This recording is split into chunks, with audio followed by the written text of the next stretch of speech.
À quel moment il est dans ta carrière, le moment où tu te dis, à partir de maintenant, je code plus? Ça m'a mis 2 ans de me dire réellement, je me rends compte que je n'arrive pas à cumuler les deux. Des fois, la résolution de problème, c'est juste d'en parler. Ça ne résolvait pas le problème, mais ça suffisait pour ne plus en parler en rétro. Qu'est-ce qui a changé dans l'IT depuis que tu y travailles? Ironiquement, il y a beaucoup de choses qui ont changé et je trouve qu'il n'y a pas grand-chose qui a changé. On a le droit d'être comme on est et c'est OK et c'est même carrément cool. Bonjour à tous et bienvenue pour le 40e épisode du coup de la saison 2 de We Love Devs. Alors c'est la suite de l'enquête qu'on a faite l'an dernier où il y a beaucoup de développeurs qui ont participé pour donner leur témoignage sur ce qui les rend heureux dans leur entreprise. Et aujourd'hui, je reçois pour la 40e interview Florence Chabanois. Bonjour tout le monde, bonjour Damien. Ça va? Oui, toi? On est à Scaleway à Lille et les bureaux sont avec de la belle brique. C'est magnifique, j'adore moi. C'est très confortable. C'est la 40e interview, du coup après j'arrête. Si vous entendez le podcast, dépêchez-vous de répondre à l'enquête, on ne pourra plus. Et après du coup je ne fais qu'une chose, c'est écrire le livre de We Love Devs. Comment être heureux dans l'IT, un guide, un handbook. Et aujourd'hui je veux savoir quelle est ta recette pour être heureux dans l'IT. Et avant tout, je vais te poser la question d'ouverture. C'est quoi un ou une dev en 2022 d'après Florence Chabanois? Un ou une dev en 2022, c'est une personne qui aime apprendre et avoir de l'impact, qui comprend pourquoi elle travaille chaque jour et qui a sa place. C'est un métier de passion. On est content d'être et on construit des choses chaque jour avec un impact assez fort. Donc pour moi, c'est un dev qui voit la raison d'être du code qui est produit. Ok, c'est cool. C'est quoi ton parcours jusqu'à aujourd'hui, en quelques moments clés? Quelques moments clés, j'ai fait pas mal de dev, essentiellement Java, dans le secteur classified, donc des petites annonces d'emploi et d'automobile. Ensuite, j'ai une phase sur l'agilité pendant quelques années en tant que Scrum Master, Product Owner, manager aussi. Et là, ça fait 10 ans que je suis full management, avec une petite casquette PO pendant quelques temps, mais là, c'est vraiment full management. On te recrute en premier pour le produit, c'est ça? Comment ça? Ton différenciant, c'est de faire du produit et du management, c'est ça? J'ai jamais posé la question, mais je pense que ça joue, effectivement. Mais ça rejoint aussi ma vision du dev 2022, de savoir pourquoi on travaille. C'est vraiment d'être intégré aussi dans le business et de savoir qu'est-ce qu'il y a autour du code, à quoi ça sert, comment on l'utilise. Je pense qu'aujourd'hui, un bon dev, un bon manager, une bonne manageuse, c'est vraiment d'intégrer ça, effectivement, le côté produit aussi. Du coup, tu as travaillé beaucoup sur des sites d'annonces. Oui. Qu'est-ce qu'il y a de particulier à travailler sur des sites d'annonces, ou qu'est-ce qu'il y a fait peut-être à travailler sur des sites d'annonces depuis 20 ans? Ça touche tout le monde, pour le coup. Qui n'a jamais répondu à une petite annonce ou n'a jamais posté de petite annonce? C'est nos amis, nos parents, nos petites sœurs, nos petits frères. C'est juste tout le monde. Du coup, pour moi, j'étais tellement fière en fait de travailler chez Ketjob. C'était l'apogée. C'était un milieu agile, c'était un site que tout le monde connaissait. En tout cas, moi, je l'avais déjà utilisé à titre personnel. C'était aider les gens à trouver un emploi. Donc, en termes d'impact dans la vie de chacun et chacune, c'est juste ultra déterminant d'être capable d'avoir un moteur de recherche et d'afficher les bonnes infos pour que les personnes trouvent leur bon job. Donc, pour moi, ça, la petite annonce, que ce soit sur le travail, sur l'immobilier, qui est le deuxième plus gros budget d'un foyer, ou le véhicule, c'est génial en fait. Effectivement, ça m'a pas mal porté, le côté internet touche à tout. Du coup, tu as commencé en tant qu'ingénieur logiciel dev. Tu as fait beaucoup d'agilité, aujourd'hui du management. Oui. Est-ce que l'agilité, c'est la voie pour aller vers le management quand on est dev?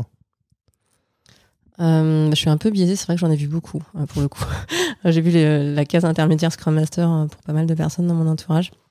Après, à un moment, il y a un conflit d'intérêts où on devient vraiment trop schizo entre Scrum Master, faire grandir les équipes. Donc ça colle encore avec le management, mais comme on a des obligations de delivery, il y a toujours cet équilibre à avoir entre laisser grandir et résoudre des problèmes soi-même. Mais pour moi, c'est le management du futur, du présent et du futur, mais c'est le management qui devrait perdurer. Le management qui prend soin des équipes, qui laisse de la place à tout le monde et qui donne des responsabilités. Sinon, on ne peut pas survivre. Il y a quelques industries où, à mode très militaire, avec une tête forte, qui a tout le savoir et dont tout dépend. À l'armée, je conçois complètement qu'on ne va pas pour faire des pourparlers pendant 10 ans. Et même dans l'entreprise, je ne dis pas qu'il faut tout le temps faire des discussions longues et des débats. Mais quand même, si on n'est pas capable d'avoir des gens qui sont autonomes mais qui peuvent prendre des micro-décisions et des grosses aussi décisions pour avoir de l'impact, qu'il faut tout le temps que telle personne soit là, pour moi, c'est trop griste au niveau de l'entreprise et du système. Mmh. Le fait de développer du coup l'autonomie et l'auto-organisation d'une équipe, c'est de la résilience? Oui. Ok. Clairement pour moi. Et c'est pour ça que l'agilité, effectivement, est un tremplin pour le management résilient, de mon point de vue. Est-ce que tu as eu des expériences particulières qui t'ont forgé ce sens tu me disais apprendre, mais il y a l'impact, tu l'as dit 2 fois dans la définition d'un dev en 2022. C'est quoi? C'est les moments dans ta carrière où tu as ce aha et tu dis l'impact, c'est vraiment important pour moi. Je cherche des moments précis. Je sais qu'à chaque fois qu'on met en prod, pour moi, j'ai une petite émotion, en tout cas. C'est là qu'on voit les logs partir en vrille. C'est là qu'on a les premiers retours des utilisateurs. Ouais. Ça marche pas. C'est là qu'on regarde les statistiques en voyant que les hypothèses qu'on avait formalisées en pensant que ça allait augmenter de temps le panier, peut-être pas tant que ça. Ou peut-être que complètement. Mais il y a vraiment cette adrénaline qui fait que pour moi, cet impact, il est très, très valorisant. C'est là où on voit à quoi sert notre travail. Maintenant, je pense que le pivot, c'est après mon congé maternité. J'avais monté une petite start-up toute seule, en fait. Mais l'idée, c'était d'apprendre, de travailler en lean start-up, d'utiliser d'autres mécanismes de gamification ou d'économie comportementale, je crois. Bref, c'était de faire des expériences, côté marketing et technique, et faire de la première application mobile aussi. Et avant de faire ça, j'étais un peu... franchement, j'étais un peu perchée, dans le sens où, pour moi, le vrai métier, c'était dev. Les autres, ils étaient gentils, mais c'était pas eux qui faisaient le vrai travail. C'est nous qui faisions le code et qui faisaient que le produit peut voir le jour. Du coup, je m'entendais assez bien quand même avec tout le monde, il n'y a pas de souci. Mais je comprenais pas tellement le pourquoi et l'intérêt des métiers connexes, comme le partenariat ou le SEO, des choses comme ça. Je le comprenais un peu, mais c'était pas aussi important que ça pour moi dans ma tête. Et le fait de faire cet exercice, où je fais un site, c'est cool, mais il n'y a personne dessus, donc je dois travailler le SEO, mais je sais pas si ça marche, donc je travaille la web analyse, etc. J'ai toujours pas assez de trafic, donc je noue des partenariats. Ça m'a vraiment permis de voir comment toutes les pièces d'un puzzle global se mettent ensemble et finalement convergent vers le même objectif, qui est dans le cas de ce que j'avais fait, c'était une application mobile pour rééduquer le périnée des jeunes mamans. Moi, c'était super satisfaisant d'avoir des retours de ces mamans-là, en fait, qui disaient j'ai tel problème, là, ça m'a aidé, ou ce genre de choses. Donc ça a été un tournant pour moi, parce que c'est seulement à partir de cette expérience-là que je me suis ouvert à d'autres métiers que développement, manager technique. C'est là où le côté produit a commencé à m'intéresser, et même toutes les autres fonctions annexes, comme le support client ou des choses comme ça. Moi, j'ai réfléchi, en plus, c'est un moment, même pour les utilisatrices, c'est un moment hyper clé. C'est hyper intense. Et du coup, tu as ces retours-là qui sont directs, ça te permet de retravailler. Est-ce qu'on peut retenir de ça que l'entrepreneuriat, ça t'a permis d'avoir une vision globale de l'entreprise? Oui, complètement. Ça m'a permis de développer de l'empathie et surtout de fédérer mes équipes futures autour des mêmes objectifs, en fait. C'est à partir de là que... j'ai toujours remonté sur l'objectif final vis-à-vis de mes devs, mais de tout le monde, en disant en fait, on est dans le même bateau, parce que quelle est la métrique qui nous connecte et qui nous rassemble, au-delà des différends qu'on peut avoir sur comment on peut atteindre ces objectifs-là. T'avais l'impression, est-ce que t'avais l'impression avant de comprendre le business en tant que dev et après tu t'es dit en fait, il faut aller plus loin? J'avais l'impression de le comprendre, mais finalement c'était juste ma propre expérience. Ça restait assez local. Après, c'est devenu plus grande échelle, dans la mesure où là je regarde l'ensemble du trafic. On va aller chercher des users qu'on n'a pas l'habitude d'adresser. c'est plus juste moi le portrait type, enfin juste moi et mes proches le portrait type des users. Donc ouais, sur ça c'était chouette. Aujourd'hui, tu es Head of Engineering chez Scaleway. Oui, absolument. Alors, j'ai regardé sur LinkedIn, j'en ai trouvé 3 autres. Vous êtes 3, je me trompe? On est 4. Vous êtes 4, on en a trouvé 3 autres. Et des EM, il y en a au moins 15. Oh oui, oui, c'est ça. Et encore, il n'y a pas tout le monde. T'as bien fait tes devoirs. Ouais. Pour moi, on est une vingtaine d'EM. Et alors, du coup. Rien que chez nous, hein, dans l'engineering. Est-ce que le Head of, c'est un manager d'EM? Comment ça fonctionne? C'est ça. En gros, ça fait le lien entre. De toute façon, qu'est-ce qu'un manager? Le manager, pour moi, c'est relier la stratégie de l'entreprise aux opérations et servir de relais dans les deux sens. Représenter les équipes opérationnelles auprès de la direction et vice-versa. Mais surtout, s'assurer de l'alignement. Et en tant que Head of, pour moi, c'est ça ma mission première. C'est l'alignement entre ma direction et mes équipes. Pas forcément en mode descendant, hein. C'est aussi dans les deux sens, dans le sens de faire remonter les feedbacks, qu'on puisse ajuster, voir, mais en tout cas qu'à la fin de la journée ou avant de commencer un trimestre, on se dise, bon, quels sont nos prios, pourquoi on les fait, et puis on y va tous ensemble. Et du coup, il y a pas mal de communication. Après, il y a des rôles d'aider à dénouer tout ce qui est obstacle, donner de la vision, garder le cap sur des enjeux plus macro. L'avantage et l'inconvénient des opérationnels, c'est qu'on est très près du concret et que des fois, on peut perdre un peu de vue la vision globale ou les autres enjeux qu'il peut y avoir. Souvent, ça peut arriver qu'il y ait des décisions qui ne sont pas comprises en termes de prio. Du coup, c'est à moi là de ramener justement le sens et l'impact dont je parlais tout à l'heure pour qu'on soit d'accord ou pas. Hein. Enfin, au bout d'un moment, de toute façon, on n'est jamais tous d'accord sur tout. Mais qu'on se dise, OK, je prends acte. Donc, c'est ça la stratégie, donc on y va. Est-ce que la différence entre le head-off et le M, c'est que le M, il est avec l'équipe et il vit avec l'équipe, alors que le head-off, il est plus dans la gouvernance de l'entreprise? Complètement, ouais. Ok, cool. Yes. Et ouais, c'est très différent comme posture. C'est plus lointain, quelque part. On touche moins. Moi, c'est quelque chose qui me manquait quand je suis passée de dev à manager, c'est de plus pouvoir construire avec mes doigts. Concrètement du code, de plus voir l'impact de ce que je faisais, comme j'ai dit 14 000 fois, c'est ce qui compte pour moi. Et il y a plus. Enfin, il y a plus. En tout cas, c'est beaucoup plus moyen, long terme.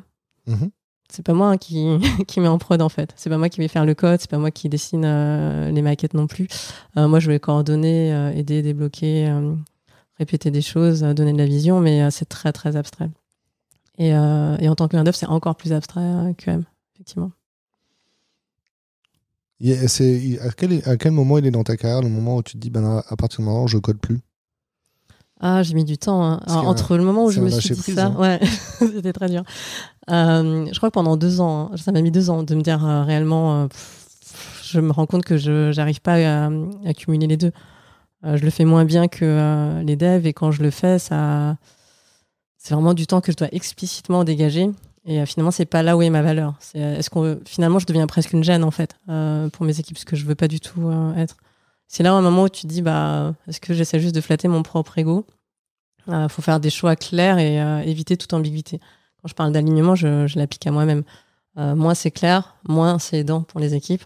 Si on les considère responsables et qu'on leur fait confiance, on peut donner du feedback, regarder, mais si à un moment on est tout le temps en train de rattraper nous-mêmes et de se mettre trop à leur niveau, je pense que c'est problématique aussi. Mais c'est encore des questions que je me pose, en vrai, pour le coup. Donc je pense qu'au sein de l'entreprise, je code pas. Par contre, pour moi, c'est quand même une culture à avoir à côté. Voilà, mais ça me paraît plus safe pour pas empiéter non plus sur les responsabilités des équipes. Tu fais combien de one-one par semaine? J'en fais 6, du coup. J'ai 6 EM. J'ai 6 EM. C'est ton principal outil de management, le one-one? Oui, principalement. Parce que c'est le plus récurrent, c'est le plus ouvert. Après, j'ai d'autres choses que j'ai déjà fait, mais finalement, je reviens régulièrement sur ça. Après, il y a d'autres choses où je vais mettre en place des post-mortem, des rétros. Il y a culture du feedback en continu. Mais à un moment, j'avais arrêté. Enfin, j'avais pas arrêté, mais j'avais espacé mes one-one. En fait, au début, en début de carrière, j'étais à 1 tous les 15 jours. Pour moi, ça soulevait d'autres problèmes. Finalement, les problèmes ils étaient évoqués avec moi, mais pas avec l'équipe. Pendant les one-on-one. Ouais, j'ai réfléchi. Hein. Et du coup, ça faisait que, entre guillemets, ça revenait vers moi et que la personne, une fois qu'elle avait exprimé son souci, c'était fait. Dans le sens, j'ai pas besoin d'en parler en rétro. Du coup, ça sabotait les rétros, en fait. Ça faisait qu'en rétro, on parlait d'autres choses. Ok. Et que, en réalité, rien n'était résolu du tout. Hein. Donc, un mois ou deux après, ça revenait en disant, ça, je l'ai déjà vécu, c'est encore arrivé. Et c'est là où je me suis dit, peut-être que je fais trop de one-one ou alors je suis pas assez aidante dans le côté prendre le sujet et les responsabilités. Il y a eu une phase creuse où là, j'avais vraiment trop travaillé. C'est une très mauvaise raison. Mais c'est vrai. Du coup, là, j'en faisais quasiment plus. Après, avec la Covid, j'ai réinstauré le 1 fois par mois. Ce qui était un bon rythme. Mais à l'époque, j'avais beaucoup de gens en direct. Du coup, c'était le meilleur équilibre, je veux dire, avec le temps dont j'y disposais. Et eux, ils étaient très contents parce que vu qu'il n'y avait rien avant, ils étaient très contents d'avoir 1 fois par mois. Et maintenant, je fais 1 fois par semaine parce que pour moi, c'est le rythme qui est bien. Surtout avec 6EM. Du coup, si tu fais 1 fois par semaine, tu les fais plus courts? C'est une demi-heure. Une demi-heure? C'est quoi ta méthode, ta recette pour un bon one-one? Alors, normalement, là, ça fait 2 mois que j'ai intégré Scaleway. Donc, j'utilise pas encore mes outils type. Ouais. Dans le sens, ma liste de questions. De toute façon, il y a la recette et puis après, on fait toujours... Oui, complètement. Mais je le ressortirai, je pense, à un moment. Pour moi, le type d'outils, c'est certains types de questions par catégorie, donc qui sont plus orientés carrière ou selon les profils. Je vais pas mettre l'accent sur les mêmes choses. Ce qui est sûr, c'est que c'est toujours en 2 étapes. La première étape, c'est je laisse la place à la personne. C'est vraiment notre rituel où s'il y a des sujets, ça va être le meilleur moment pour les aborder avec moi et avoir un échange plutôt que de la synchrone sur Slack. Et moi, si j'ai des sujets, je les aborde à ce moment-là. Et puis, on les prépare. Enfin, j'ai mon fichier où je remplis au fur et à mesure les points pour les traiter avec la personne. Ok, donc le moment d'or au début où c'est le manager qui a la parole. Et... Ok, cool. C'est ça, si on retient, on prend ça comme ingrédient? Oui, clairement. S'il faut, je préfère que si j'ai pas le temps et que finalement ça déborde, je préfère que ce soit que le manager qui parle et que je puisse l'éclairer sur ça ou qu'on échange plutôt que moi pousser mes sujets. Quitte à caler un autre point en se disant en fait j'avais aussi des sujets donc là on cale un autre point où on fait un asynchrone. Et du coup tu disais que ça tuait la rétro. Est-ce que l'astuce pour pas que le one-one tue la rétro, c'est qu'en fait dans le one-one on résout pas le problème? Pourtant je le faisais pas. Hein. Ouais. Je dis pas que tu le faisais. Oui, mais je sais bien, mais c'est ce qu'on pourrait croire. Et c'est pour ça que je m'étais dit peut-être que mon approche est pas trop est pas aidante parce que des fois la résolution de problème c'est juste d'en parler. Et le fait que ça a été évoqué, ça résolvait pas le problème, mais ça suffisait pour ne plus en parler en rétro. Dans le sens, j'ai une tension à l'intérieur, j'ai besoin d'exprimer. Une fois que cette tension est partie, en rétro, c'est quand même dur, en fait, avec ses collègues d'être honnête et de dire ce qui va pas. C'est vraiment dur pour les équipes, parce qu'on a tous envie d'être bien ensemble et on sait pas, on a tous et toutes peur de comment l'autre va réagir. En tout cas, il y a des fragilités qui sont pas forcément dites. J'ai vu plein d'équipes qui, de l'extérieur, avaient l'air super bien. Et en fait, il y avait énormément de non-dits. Ça fait que ça cristallise. Et du coup, pendant ces one-on-one, c'était évoqué. Je vide mon sac. Mais en fait, c'est toujours là. Et au bout d'un moment, ça explose en disant, c'est toujours comme ça. Là, c'est la panoplie des clichés, des mots armes, du type, la personne fait toujours ça, jamais. Ça m'étonne pas. Et là, la relation, c'est trop tard, en fait. Elle commence à être abîmée. Et en one-on-one, le fait d'en parler, ça donne une soupape d'air qui finalement dans certains cas aidait pas, je pense. Et à un moment je me suis astreint de pas en parler en rétro. Je me suis dit je renvoyais tout le temps parle en rétro. Je préfère que ça explose entre guillemets mais dans un cadre safe, enfin en tout cas contrôlé dans une rétro que jamais juste parce que c'est adressé avec moi. Ouais. Ça c'est il y a tel problème mais on en a parlé mais il est pas réglé, la solution c'est d'en parler en rétro quoi. Ok. C'est quoi Est-ce qu'il y a des questions types sur les one-one que tu veux recommander? Là, ça fait longtemps que j'ai pas fait l'ancien format en vrai, mais ça va être juste ça va être plus sur la carrière, dans le sens, je sais pas, est-ce qu'il y a une fois où il y a quelque chose que j'ai fait qui l'a particulièrement aidé ou comment, ça fait très cliché, hein, comment tu te vois dans 3 mois ou dans 6 mois. Quel est le meilleur moment que tu as eu la dernière semaine pour voir quel est des fois, les gens, ils ont du mal à identifier ce qui les fait, ce qui les nourrit réellement et qui leur donne de l'énergie. Et donc là, mon rôle, c'est de leur donner un peu de les aider à en apprendre encore un peu plus sur eux pour la suite de leur carrière. Moi, je le fais pas à chaque one-on-one, mais je le fais de temps en temps en me disant, je suis en mode petite souris, et j'observe en me disant quel est le potentiel que je vais voir là pour 3 mois ou 6 mois, dans le sens, est-ce que la next step, ça va être une spécialisation sur une techno? Est-ce que ça va être plutôt du coaching? Est-ce que ça va être une toute autre carrière? Mais c'est des souvenirs dans la démarche de croissance, en tout cas. Je veux pas que les personnes s'ennuient ou soient là juste parce qu'elles n'ont pas pensé à regarder ailleurs. C'est rien que la question, c'était quoi le meilleur moment pour toi la semaine dernière? Méga positive.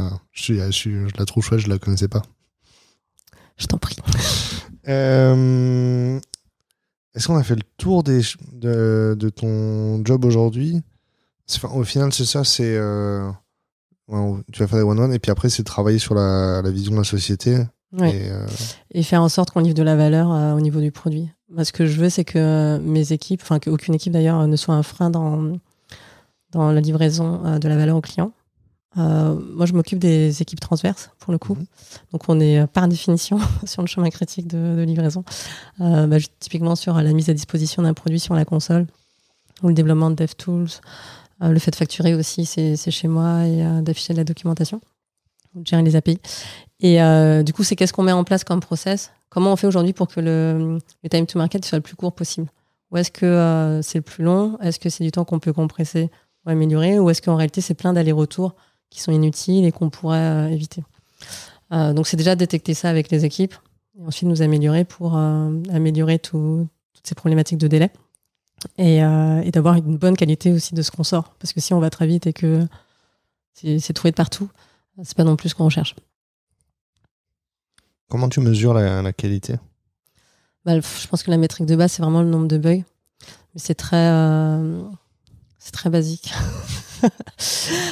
Pour moi, il y a le nombre de bugs critiques. Il y a le temps de livraison. Il y a le nombre de retours aussi pendant les recettes. S'il y a beaucoup de retours, c'est bizarre. Même si, ça dépend. Des fois, s'il y a des retours, je préfère qu'il y ait des retours plutôt que des bugs en prod. Donc des retours en recette. Et des fois, il n'y a pas de retour parce qu'il n'y a pas de recette. Donc, c'est aussi facile à hacker. Mais pour moi, c'est une métrique importante. Sauf qu'elles ne sont pas tellement mesurées. Du coup, finalement, mon énergie, ça va être de rendre visible déjà, aujourd'hui, notre situation. Combien de temps on passe entre l'idée, la MEP, les premiers feedback users, de mesurer chacune des étapes, donc le design, les échanges sur les spécifications, les circuits de validation. Des fois, j'ai eu des équipes où on avait une sensation de retard, mais en fait, c'était des processus de validation qui avaient été très, très longues. Sauf qu'on arrive en bout de chaîne, et là, on se dit, bon, allez, quand est-ce que ça sort? Ça fait au moins 6 mois qu'on en parle, alors que le projet est arrivé il y a 3 semaines dans cette équipe-là. Et du coup, c'est frustrant pour tout le monde, et en plus, ça ne nous améliore pas pour la suite, parce qu'on est complètement capable de refaire la même sur le prochain projet. Donc, pour moi, c'est de vraiment mesurer tout ça et voir là où ça coince réellement pour optimiser le bon endroit, plutôt que taper que dans mes équipes, parce que c'est là où j'ai le plus de levier. Je sais pas si c'est clair. C'est très clair. Alors j'ai l'impression que du coup il y a un travail d'anticipation et d'anticipation du travail de manière générale, des tâches et des attendus, des livrables. Et ma question du coup sous-jacente, c'est est-ce que dans les équipes il y a des gens qui font de la user research ou qui... Tu vois, parce que si on a moins de retours en recette, c'est pas parce que le code était mieux, mais probablement parce qu'on a mieux compris le besoin. Oui, c'est possible aussi. On a des équipes de design qui font la discovery. Avec des équipes aussi chez nous techniques. Après, on a les phases de recettes. Maintenant, selon les sujets, il y a des sujets qui sont plus ou moins complexes ou plus ou moins faciles à tester, en fait. Donc ça va jouer. Et pour moi, les points de douleur, vraiment, c'est très variable. C'est pas toujours au même endroit. Des fois, on va se rendre compte dans une organisation que c'est en réalité toujours au même endroit et que c'est super rentable si on arrive à corriger ça. Mais je pense que des fois c'est vrai que c'est côté dev on a perdu du temps, peut-être que des fois c'est juste un défaut de com, on n'a pas dit assez vite qu'en fait on allait avoir du retard et que ça allait pas marcher. Je suis pas sûre d'avoir répondu à ta question. Si tu as répondu à la question, c'est la découverte surtout qui était important. Je comprends que le cœur de ton métier c'est donner du sens à ce que font les gens dans les équipes de ton département, de ton ensemble, les équipes transverses. Comment on fait justement dans ces équipes transverses pour leur donner la mesure de l'impact? Parce que bon, j'imagine si c'est quelque chose qui est sur la console, il y a des retours directs avec les KPI d'utilisation. Mais une API, par exemple, c'est parfois plus compliqué, ou la facturation, c'est parfois plus compliqué d'avoir des indicateurs qui sont plus business, quoi. Ouais, c'est vrai. Après, je pense qu'on doit quand même s'intéresser aux KPI du produit au global, hein, même si c'est pas que notre partie, dans le sens combien ça a rapporté de chiffre d'affaires si on arrive à vendre, ou s'il n'y a pas de chiffre d'affaires d'usage. Par exemple, l'API, on voit quand même le nombre de fois où une API est appelée. Ça peut être un KPI. On peut voir le nombre d'erreurs qu'il y a. Donc là, c'est plus une mesure de non-qualité. On peut voir les retours qu'il y a en termes de notoriété. Enfin, s'il y a des questions sur Slack ou sur Twitter, des choses comme ça. Et sur la facturation, c'est compliqué, ouais. La facturation, il y a des métiers comme ça où c'est très dur, hein, effectivement, d'avoir une métrique. Du coup, ça va être des métriques assez techniques, pour le coup. Ouais, en fait, finalement, la facturation, on dit, le délai d'encours, les volumes d'encours, finalement, il y a des KPI très financiers qui sont le plus utiles à la trésorerie de l'entreprise. Donc finalement, là, c'est pas celui qui me perturbe moins. Et encore, est-ce que c'est un sujet où tu vas avoir du feedback des utilisateurs régulièrement? Est-ce qu'il y a des gens qui vont donner feedback? Comment on fait pour avoir du feedback continu sur des outils métiers, quoi? La facturation, en plus, c'est vraiment ingrat, pour le coup. Parce que je pense qu'on peut avoir des feedback users, mais c'est quand ça marche pas qu'il y a des problèmes. Ou quand ça marche trop, enfin, qu'il y a une erreur dessus. Mais c'est vrai que c'est pas quelque chose où on est super fier d'avoir réussi à facturer quelqu'un. Même si c'est quand même l'ADN de toute entreprise, hein. C'est là où je vais revenir sur des métriques plus basiques, je pense. Tu vois, ça va être sur la rapidité, on arrive à facturer. Ça peut être le nombre de défauts. Ça peut être le temps qu'on a eu sans qu'il y ait de bugs, comme dans les usines, les gros panneaux, genre 5 jours sans bug, ou je sais pas. Moi, j'ai imaginé dans les usines, c'est genre 90e jour sans accident. Ouais, c'est ça. Donc je pense que ça peut jouer. Après, il faut être assez créatif, mais je pense quand même que c'est important d'avoir une métrique, même si c'est plus dur à trouver, pour avoir quand même cette sensation de à quel point on est aujourd'hui. Et si ça se dégrade, qu'on s'en rende compte. Est-ce que les OKR? Les OKR, on en fait, pour le coup. On en fait depuis peu. En tout cas, autant que je sache, peut-être qu'il y a eu d'autres tentatives il y a 4 ans, je sais pas. Dans ta carrière, les OKR, tu as utilisé beaucoup. Est-ce que c'est un outil que tu aimes bien? Moi, j'aime bien, ouais. Pour moi, c'est un très bon outil d'alignement. Enfin, c'est vraiment la raison d'être des OKR. Par contre, dans l'adhésion au niveau des équipes opérationnelles, ce serait faux de dire que c'est magique et que parce qu'on a mis des OKR, c'est bon, tout est réglé, quoi. Ouais. Je pense quand même que ça vaut le coup de le faire. Il ne faut pas sous-estimer l'énergie derrière qu'il faudra déployer pour répéter, réembarquer, suivre ces OKR et faire en sorte que ce soit un outil d'alignement réellement plus qu'une contrainte ou quelque chose qu'on a fait une fois comme une vanity metrics en disant c'est bon, on a fait une fois, personne ne regarde, quoi. C'est cette sensation que finalement on fait le moment où on fait les OKR puis après on les oublie. Et puis, sur ça, côté Scaleway, on s'améliore bien, je trouve. Ouais. Il y a un suivi. Là, on a fait la revue mid-quarter. Et surtout, on itère dessus en se disant qu'est-ce qui a marché, qu'est-ce qui n'a pas marché, comment on ajuste. Et rien que ça, le fait qu'on ajuste, ça veut dire que c'est pas mort. Après, encore une fois, c'est pas parfait, hein. On revoit, on se dit là, est-ce que c'était vraiment un bon KR? Par contre, ça aligne sur l'impact plutôt que de se dire on fait ce projet. Pourquoi on fait ce projet déjà? Ah oui, parce que machin a dit qu'il fallait, et ça déclenche des discussions. C'est un bon exercice en soi déjà, parce que ça oblige à écrire comment on sait que ce projet est un succès. Et de dire telle personne est contente, c'est pas vraiment quelque chose de mesurable. Et du coup, il faut aller creuser les métriques, se rendre compte de est-ce qu'on a ces métriques-là ou pas, et de se forcer du coup à les mettre en place. Ouais. Les OKR, en fait, c'est bien aussi si c'est un outil pour communiquer avec les autres équipes, quoi. Ça te permet de formaliser quel est l'impact qu'on recherche, quoi. Tu veux dire pour comparer les projets ou tu veux dire pour embarquer d'autres gens En fait, je me demande si l'équipe, elle est embarquée à partir du moment où les autres équipes les considèrent au travers de leurs OKR, tu vois. Ce que je peux dire en tout cas, c'est que ça a pu aider dans l'arbitrage en se disant ça c'était dans les OKR, ce projet-là. Ouais. Donc on sait ce qu'on en attend par rapport à ce projet où on est sur le point de travailler dessus, on a déjà commencé. On peut pas le prioriser par rapport à ce qu'on s'est dit. Donc c'est pas tant une idée de il faut suivre le plan, hein, ça pourrait être pris comme ça. Mais en tout cas, ça force à se poser la question en disant est-ce que le bénéfice attendu du projet sur lequel on est en train de se mettre, parce qu'il semble petit ou parce que telle personne m'a mis la pression, du coup j'ai envie de le faire parce que ça avait l'air important, on va dire. C'est le moment de l'urgence. Ça fait redescendre un peu en se disant je sais pas tellement quel est l'impact attendu de ça. Donc on pose la question et ça provoque des discussions qui sont pas mal. Ok. Qu'est-ce qui a changé dans l'IT depuis que tu y travailles ? Est-ce qu'on a fait du chemin ? Ironiquement, il y a beaucoup de choses qui ont changé et je trouve qu'il n'y a pas grand-chose qui a changé. Je trouve que c'est vraiment un éternel recommencement. C'est peut-être l'âge qui me fait dire ça, mais moi, quand j'ai commencé l'informatique, j'adorais le côté il y a tout le temps des nouveautés. On apprend tout le temps. Alors, on apprend tout le temps, mais maintenant, je me rends compte que c'est des cycles, réellement. Tout ce qui est intelligence artificielle, donc c'est à la mode, mais en fait, on en fait depuis longtemps, de la data analyse. Pareil sur tous les langages ou les bases de données SQL relationnelles. C'est le côté script ou objet. C'est toujours un peu quand même les mêmes discussions. Les bonnes pratiques peuvent varier selon les typologies de langage. Mais ça se voit aussi dans mes recrutements.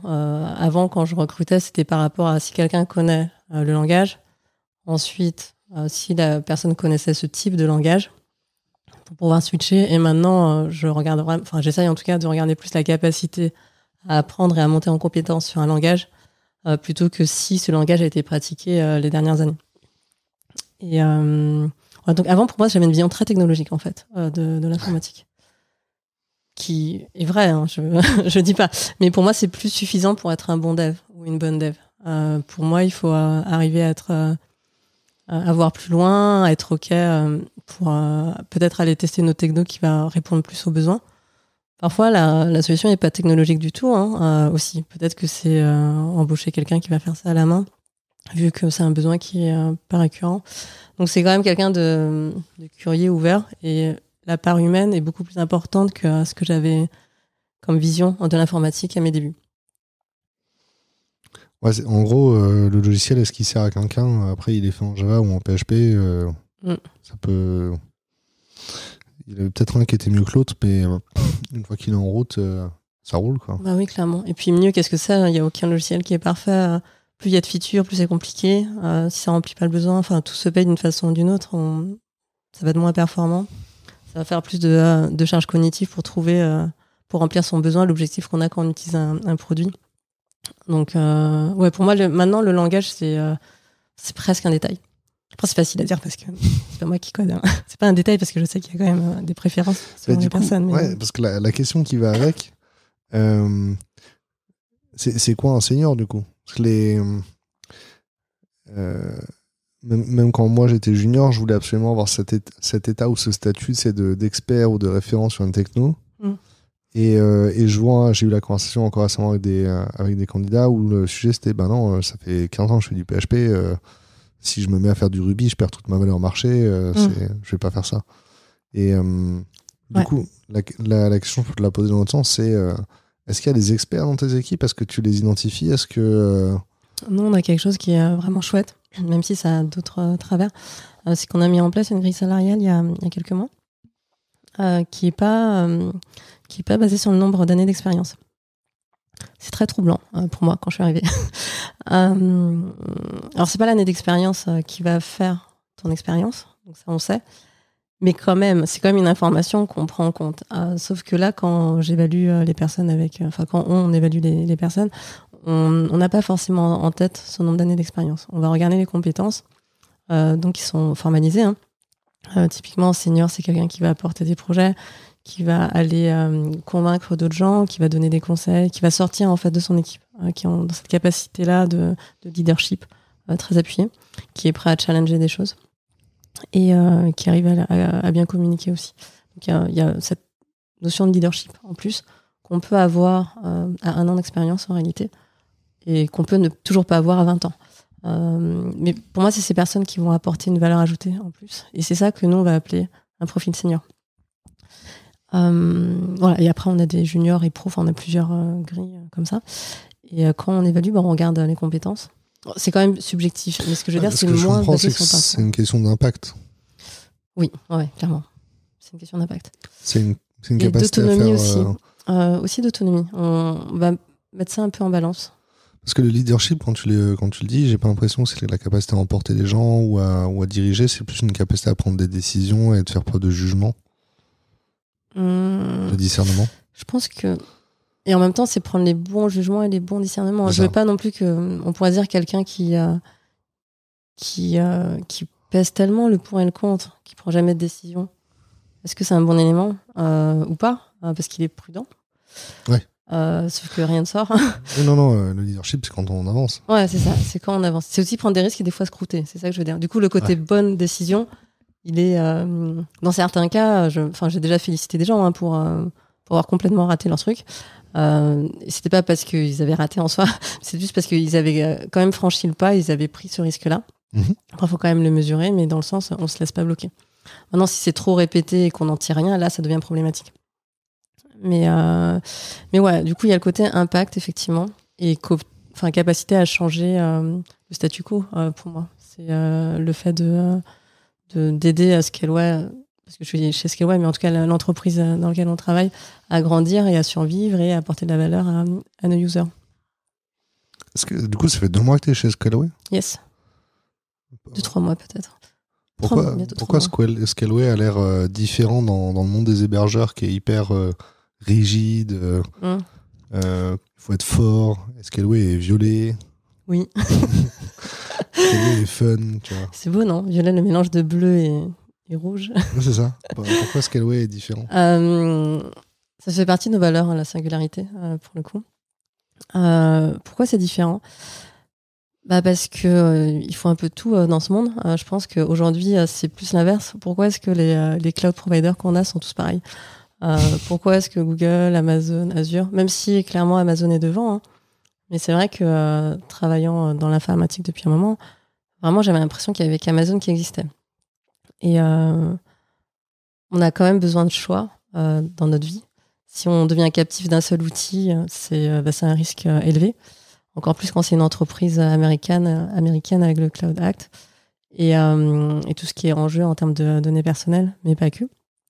Et là, je vais un peu vriller sur la partie politique. Mais les lois sont quand même très dépendantes des personnes qui sont au gouvernement. Et tout ce pouvoir qu'on donne à un moment donné aux entreprises américaines, selon qui est au pouvoir, ça peut faire beaucoup de dégâts. Et du coup, c'est important d'avoir de façon générale des alternatives. Moi, si j'ai un gros achat, jamais je vais me contenter d'un seul fournisseur potentiel. Je vais toujours faire un comparatif. Et nous, on est quand même plus drivé sur les valeurs et la simplicité. On va pas essayer de faire 60 produits par an comme Amazon, Google ou Azure. Nous, on veut faire les produits les plus utiles. C'est vraiment comme la loi de Pareto. Hein. On veut pas être ultra exotif, mais le nécessaire pour qu'une entreprise puisse couvrir 80% de ses besoins. Donc on va le faire moins, plus simplement, bien. La console, l'usage est vraiment beaucoup plus simple, même si sur AWS, ça va, on y arrive aussi. Hein. Mais c'est plus centralisé, plus cohérent et du coup plus efficace, on pense.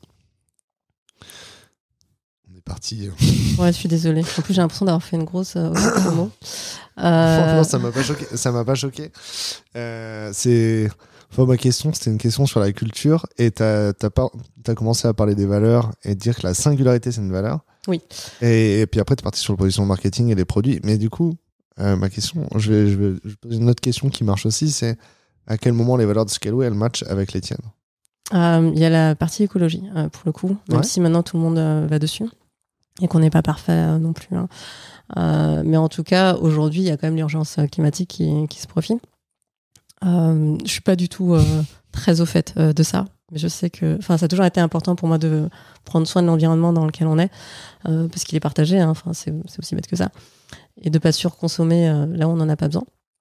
Et là, on arrive à un moment où on s'en fout de tout. En fait, on consomme, on fait pas attention. Et aujourd'hui, le numérique, c'est pas la source de pollution la plus forte, mais elle est quand même non négligeable. Et du coup, Scaleway fait des travaux sur ça. On a un data center qui n'a pas de clim. Pour moi, ça m'a ébloui. Hein. Je pensais pas que c'était possible. Data center qui n'a pas de clim. Ouais, c'est mortel. Des passifs, du coup, dans son refroidissement. Oui, c'est ça. Au niveau du principe, là, je ne l'ai pas encore visité. Je le visite dans 10 jours. Donc, j'ai très, très hâte de voir comment ça marche. Visiter des data centers, c'est toujours un kiff. Pas grave. Mais clairement, je me rappelle à la Caisse des dépôts, j'étais éblouie quand j'ai vu mon premier data center. Et qu'est-ce que je veux dire ? Donc oui, la partie écologique, le côté on fait attention et on pense à l'avenir. C'est pas juste la rentabilité à court terme. Il y a le côté GAFA aussi qui m'a toujours quand même gênée, même si je consomme très clairement, mais j'essaie de limiter ça. Et le côté diversité sur lequel Scaleway est assez engagé, qui m'a aussi parlé. Et du coup, rien que ça, être aligné dans ces valeurs, c'est quand même plutôt cool. Encore une fois, comme on passe beaucoup de temps dessus et qu'on a envie de mettre ces services là où ça nous paraît le plus opportun. Qu'est-ce que tu voudrais changer dans la tech s'il y avait un truc que tu as découvert et que tu voudrais que l'ensemble de l'industrie l'adopte? D'un point de vue pratique, tu veux dire? Ah, c'est vaste. C'est super vaste. La tech, pour moi, c'est la diversité. Hein, pour le coup, ça fait très cliché.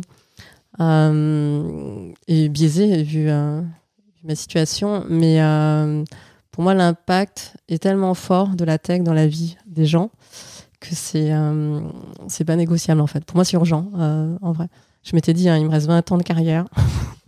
S'il vous plaît, s'il y a des personnes issues de minorités qui hésitent à passer manager ou qui hésitent et qui veulent ressortir de la tech, qu'on me contacte et qu'on voit ce qu'on peut faire. Parce que pour moi, il faut de la diversité de genre, mais pas que, de tout, en fait, pour pouvoir représenter la société dans les produits qu'on fabrique, à tous les échelons, pour le coup. Si c'est que au niveau dev, ça disparaît très vite. Donc, il faut aussi que ce soit à l'échelle managériale, intermédiaire et top management. Oui, parce que c'est sympa la diversité, même si le management ou le top management n'est pas diversifié, on n'a pas diversifié la décision, quoi. Bah exactement. Et l'enjeu, c'est de désinvisibiliser toutes ces populations qui sont pas du tout minoritaires, hein, pour le coup. Mais c'est normal. On pense on est notre propre référence. Donc, s'il y a que des hommes blancs cis, on va penser des produits dans le cas d'hommes blancs cis, même dans les conditions de travail. Dans tout, en fait. Tout va se décliner. Et ça sent réellement quand il y a de la diversité à différents échelons. Mais même rien qu'à l'échelle d'une équipe, pour moi, c'est assez fabuleux, en fait, la différence que ça apporte. C'est intéressant dans les RH. J'ai l'impression que dès qu'on fait un truc, c'est très vite tokenisé, tu sais. Comment ça ? En fait, si tu veux, genre... il y a la bonne intention, puis après, t'as l'impression, en fait... même si ça part d'une bonne intention, t'as l'impression au moment que on en fait tellement la publicité, tu vois, genre ce matin il y avait une boîte où ils ont un congé fausse couche. D'accord. Et là en face c'est la boîte où il y a le congé menstruel de un jour seulement. Puis en fait t'as l'impression que genre il y a le congé pâte rallongé. Et en fait t'as l'impression que il y a qu'une mesure à chaque fois, tu sais. Ah oui. Et que oui, c'est local, c'est pour ça que tu parles de jetons. C'est ça, ouais. C'est que, histoire de montrer. J'ai un badge. J'ai checké. Regarde, on est inclusif, j'ai mis un pitch. C'est vrai. En fait, moi, je suis tellement désespérée sur ce sujet que même ça, je prends. Parce que je me dis, au moins, avec un coup de chance, ce sera mal compris. Et les gens vont se dire, cette boîte a fait plein de choses sur ça. Et du coup, c'est un enjeu important de faire encore plus de choses. Bon, clairement, on n'y est pas. Mais au moins, c'est des initiatives qui sont un peu différentes. C'est vrai qu'il y a ce côté, il faut faire attention de tout ce qui est greenwashing ou féminist washing. Hein, c'est juste histoire une fois que c'est plus entre guillemets à la mode, ça disparaît et c'est pas très grave. Donc, faut vraiment se poser la question de pourquoi on fait ça, clairement. Et moi, je m'étais dit, avant, j'utilisais l'argument j'étais contente que ce soit la crise chez les devs, parce que je me suis dit, maintenant, j'ai un argument béton pour aller mettre de l'effort sur recruter des femmes aussi, ou des personnes différentes, non-binaires, ou peu importe. Parce que c'est tellement dur que ça me sert d'excuse de dire, on peut pas se contenter des talents hommes, vu qu'on n'arrive pas à en trouver. Donc, c'est une question de survie d'aller chercher ailleurs. Et donc, c'est efficace, rentable, et donc ça vaut le coup que je mette de l'énergie dedans. Finalement, je l'ai quand même fait plutôt en side project, mais j'essaie de plus dire ça parce que c'est une vision très utilitariste du monde. Ouais. Et surtout ce qui est ethnie ou racisme, c'est ça, c'est qu'on a fait venir des populations étrangères à un moment où on en avait besoin. sur des métiers non valorisés. Une fois qu'on en a plus besoin parce qu'on a automatisé, qu'est-ce qu'on fait en fait? Si la raison de les faire venir, c'est parce qu'elles nous servent, quand elles nous servent plus, ces personnes, on s'en débarrasse. Du coup, pour moi, c'est pas une bonne raison. Mais il faut effectivement se poser la question de pourquoi on fait ça, quand on veut diversifier. Ça m'a percuté récemment un directeur de logistique d'ailleurs en plus, donc rien à voir avec le métier, qui dit dans une conversation à une dev, ah mais c'est trop bien d'être une femme dans l'IT en ce moment, dans ma boîte on essaie de recruter du management féminin et tout, et j'avais l'impression que du coup on passait complètement à côté du message que en fait non, c'est dur quoi. Ils se rendent pas compte en fait. Non, tu vois. Non, mais du coup pour moi c'est politique ça. Avant je le disais pas trop, comme côté femme on va plus facilement coller des étiquettes du type elle se plaint ou c'est une râleuse ou faut juste entre guillemets rien dire. Vous savez que les problématiques rencontrées par les femmes sont pas connues en fait par les personnes qui ne les vivent pas. Alors que quand on est entre nous, mais évidemment, on se dit bah oui mais c'est normal. Enfin c'est normal. On sait, il n'y a pas de scoop. Et moi ça m'avait frappé avec un collègue. J'écoutais un podcast et en sortant je suis mise à rire toute seule parce que c'était drôle ce qui était dit. Mais c'était un gars qui avait proposé à une fille dans un bar. Il a proposé 50 € je crois pour une pipe ou quelque chose comme ça. Comment on arrive là? Bon bref. Et du coup elle a pris les 50 € et elle est partie en cours. Et du coup je me suis mise à rire en entendant ça. Et le collègue qui était à côté de moi me dit mais pourquoi tu te marres? Et je fais tatati tatata. Il fait mais c'est trop bizarre. Je fais mais ça arrive tout le temps. Et c'est là que je me suis dit mais en fait il sait pas tout ce qui se passe en fait. Tout le temps qu'on prenne les 50 € au bar? Non, mais le côté harcèlement de rue. Que t'aies des propositions déplacées, quoi. Oui, voilà. Après, c'est pas forcément pécunier, mais tout ce qui est harcèlement de rue. Des fois, il n'y a pas d'argent en contrepartie. Non, c'est ça, c'est juste des agressions qui sont trop banalisées. Mais c'est là où je me suis dit, en fait, les hommes sont pas forcément conscients de ça. Et ça m'arrive quand même de temps en temps qu'un homme me dise, mais c'est trop bien d'être un homme parce que moi j'ai pas besoin de me poser toutes ces questions, je veux faire quelque chose, je le fais.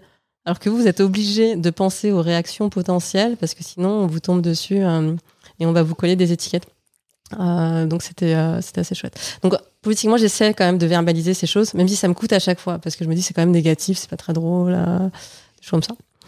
Et je sais plus pourquoi on en est arrivé là. Non plus. T'as donné un exemple de quelqu'un qui disait ah oui c'est trop bien d'être une femme. C'est trop bien d'être une femme dans l'IT aujourd'hui. Non franchement c'est pas trop bien. Enfin c'est pas trop bien. Si c'est bien d'être dans l'IT, c'est chouette. Mais faut pas croire que les quelques initiatives pour promouvoir la diversité font que c'est un tapis rouge déroulé. J'entends tous les jours des problèmes en fait. Donc non c'est juste qu'on. Enfin ça veut pas dire qu'on est à plaindre non plus et que c'est la croix et la bannière. Hein. Mais c'est faux de croire qu'on est avantagé par rapport aux hommes. Ouais. C'est faux, je crois.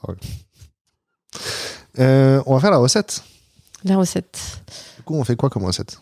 On va faire un cookie. On va faire un cookie. Ok, c'est un cookie. C'est quoi l'ingrédient principal du cookie? C'est le chocolat. Non, du cookie du bonheur. C'est quoi l'ingrédient principal de Florence Chabanois pour être heureux dans l'IT? Pour être heureux dans l'IT, je dirais les gens déjà. D'être bien entouré. Un cookie aux gens, c'est beaucoup trop bizarre. Des gens en chocolat. Genre chocolat. Sous forme de pépites. Mais c'est ça, je l'ai dit à une recrue il n'y a pas longtemps. J'avais dit que c'était un bijou. Parce que je la trouvais vraiment fabuleuse. C'était quelqu'un issu d'une reconversion. Et, un diamant brut. Oui, vraiment. Et c'était vraiment une leçon pour moi parce que le CV le laissait pas tellement transparaître. Ouais. Enfin, le laissait pas d'ailleurs transparaître. Parce que les CV, ça se voit pas en fait. Les CV sont relativement plats en fait. Exactement. Du coup, ça c'était les pépites, c'est les gens. Quand on va au travail, même en télétravail, c'est retrouver nos pairs et construire des choses ensemble. Donc c'est de la bonne humeur, c'est pas forcément forcé, mais c'est une intention de construire ensemble. Et le fait que ce soit ok d'être qui on est complètement. Qu'on soit une femme, un homme, lesbienne, handicapé, de telle ethnie. On a le droit d'être comme on est et c'est ok et c'est même carrément cool. Donc ça va être des pépites de couleurs différentes dans le cookie. C'est un Smarties. C'est un Smarties. Ça doit être pas mal ça. Quand t'es enfant, tu kiffes. Hein. Les gâteaux Smarties. J'ai jamais goûté ça. Alors, en fait, non, mais juste même des Smarties en déco sur n'importe quel gâteau. Ah oui, c'est vrai. C'est méga coloré. C'est vrai. Ça change tout. Hein. Tu prends un gâteau tout pourri, tu mets des Smarties. On fait un gâteau au yaourt ça sauve et tout. on met des Smarties dessus avec un glaçage. Trop bien. Mais c'est exactement ça. Ça représente bien la diversité. Donc, on va faire ça cookie aux Smarties. Et aussi avec la seniorité différente. Donc, des juniors et des seniors. Ok. Donc, c'est vraiment de la variété de tout. Est-ce que ça veut dire qu'il faut des cookies moelleux et des cookies plus croquants? Non. non, juste des cookies. C'est juste les couleurs. Après, ça peut être des cookies plus ou moins au chocolat noir, enfin plus ou moins forts, hein, on va dire. Ça n'existe pas encore ces cookies-là, mais des Smarties au chocolat au lait, des Smarties au chocolat noir. Mais du coup, là, alors, tu veux de la seniorité des juniors parce que ça apporte quelque chose? Il y a une Oui, alchimie. carrément. Ouais. En fait, quand j'essaie d'avoir des équipes diversifiées en genre, moi, mon parallèle, c'est des équipes de juniors et seniors mélangés. Les seniors ont de l'expérience et ont plus d'assurance, font moins d'erreurs parce qu'ils vont aller sur des chemins qu'ils connaissent. Parce que là, au tout début, tu m'as dit un dev en 2022, c'est avant tout quelqu'un qui va apprendre. Ouais, complètement. Mais on a plus d'habitude et de plus en plus de conviction. Et du coup, le fait d'avoir des juniors qui sont plus dans une phase pentue, on va dire, dans la courbe d'apprentissage, alors qu'en vrai, elle est aussi pentue chez les seniors, c'est juste qu'ils prennent un autre chemin. Ils adoucissent ça. Ça fait que ça donne du recul aussi aux seniors qui disent ah ouais, c'est vrai, on peut faire ça autrement en fait. Il n'y a pas que ma façon de faire qui marche bien, mais celle-là aussi est ok et peut-être même mieux. Il y a le côté peut-être plus énergique. Parce que si on a qu'une gamme de seniors, enfin qu'une gamme de seniorité, du coup, il n'y a pas de remise en question du statu quo. Oui, complètement, ouais. Et donc on n'apprend pas. Ça peut être cliché, mais en tout cas, c'est un risque. Disons que je pense que le risque, chez les juniors, il y a une majorité de gens qui se remettent en question et qui apprennent, qui ont faim, qui sont vraiment ouverts à tout et qui vont tester. Les seniors vont le faire aussi, mais ils vont peut-être le faire avec moins d'options ou toujours un peu de la même façon. Encore une fois, je caricature. Hein. Mais ce que je sais, c'est que c'est deux stades d'une carrière qui sont différents.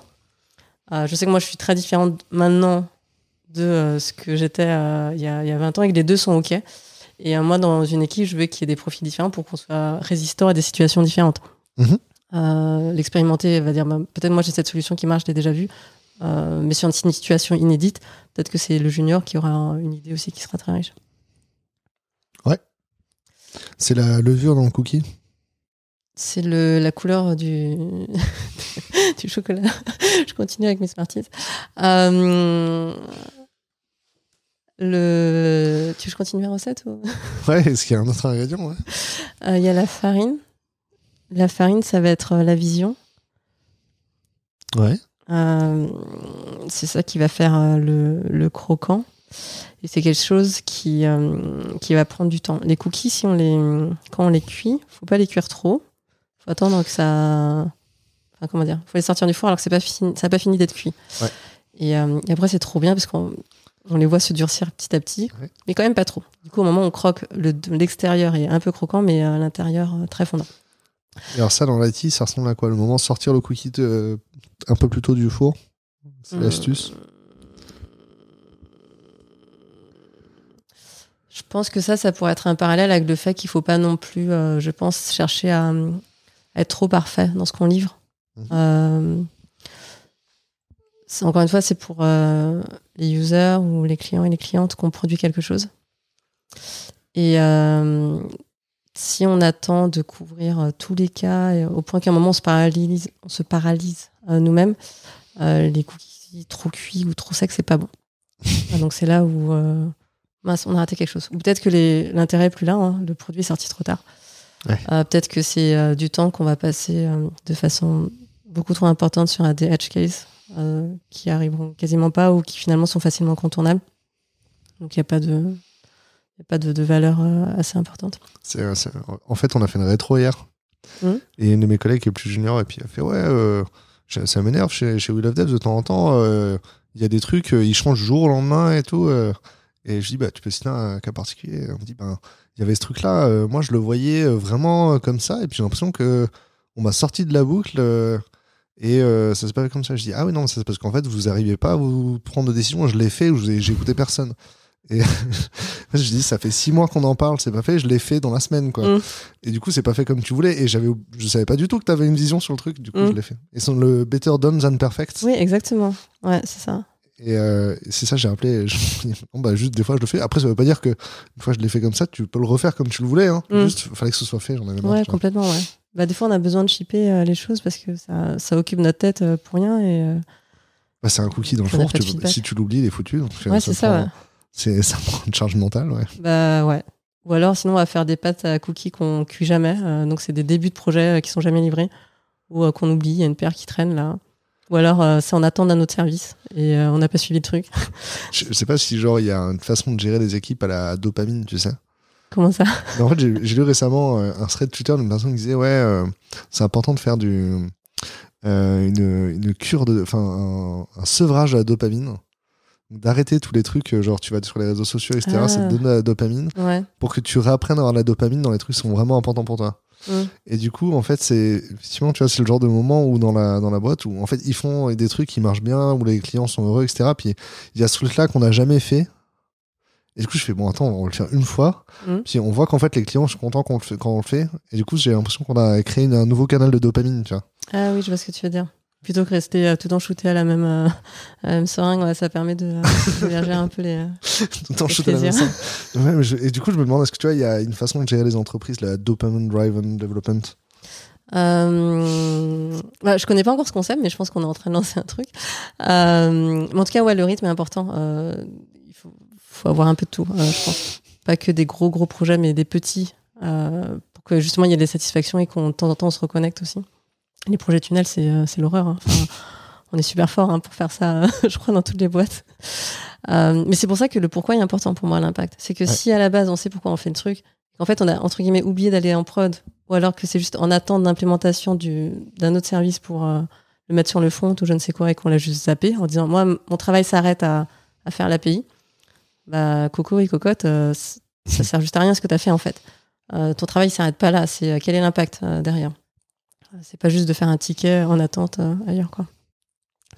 Mais ouais, du coup, le côté dopamine, j'aime bien avoir des projets de taille différente pour justement garder des équipes avec un bon niveau d'énergie. C'est le get out of the building ouais, carrément. Du Lean Startup. C'est ça. Il y a eat your own dog food, je crois. C'est pas food. c'est manger ça, c'est le... Ah, il y a un mot pour ça, genre le dog fooding, je sais pas, non, c'est pas ça. C'est peut-être ça. Ouais. Mais le fait de manger sa propre nourriture, effectivement. Et le get out of the building, c'est le fait de sortir du bâtiment, parce que, effectivement, tant qu'on est à l'intérieur et qu'on est en train de faire des plans sur du papier, il marche toujours. C'est clair. Dans nos têtes, c'est parfait. Hein. Et ça dure super longtemps. Mais ça, c'était super violent pour moi, pour le coup, justement, quand je faisais mes projets. J'avais toujours envie de peaufiner. Et en gros, il y a une autre doctrine, c'est que si t'as pas honte de ce que tu sors, c'est que tu l'as sorti trop tard. Ouais. Et ça, c'est parfait, parce que du coup...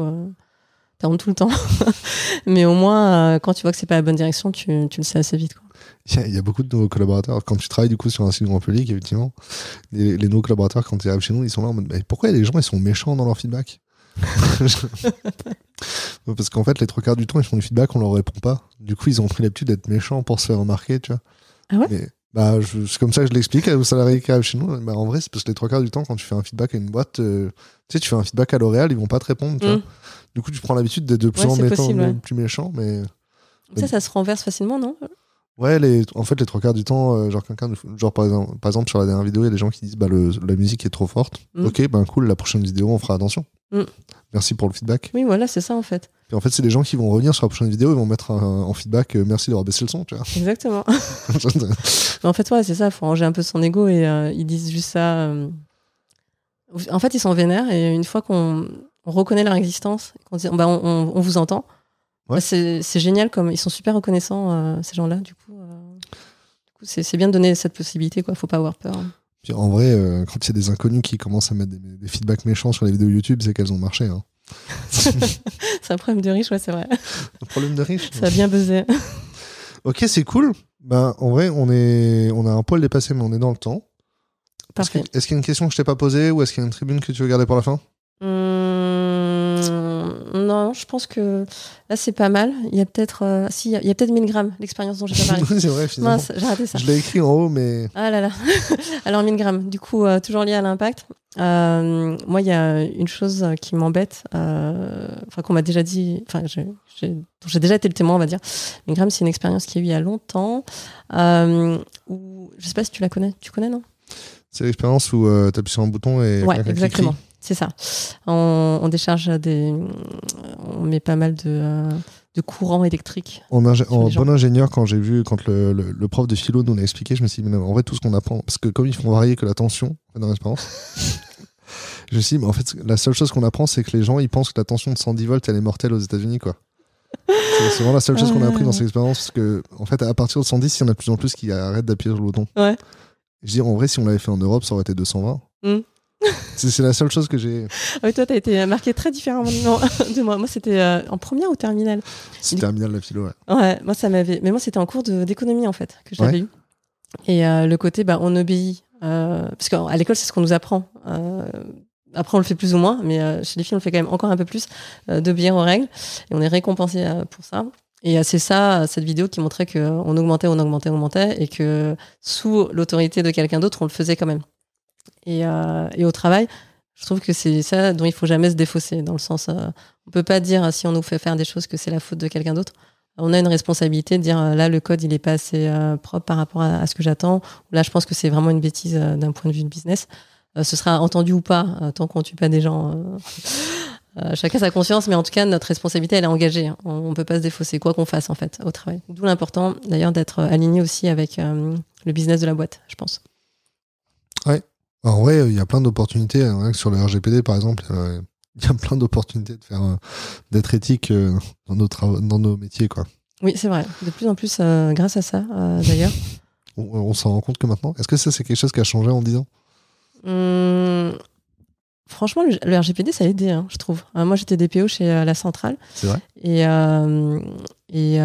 donc, j'ai été 4 ans là-bas, en tant que depuis le début, pour le coup. Et avant, personne n'était avec moi, quoi.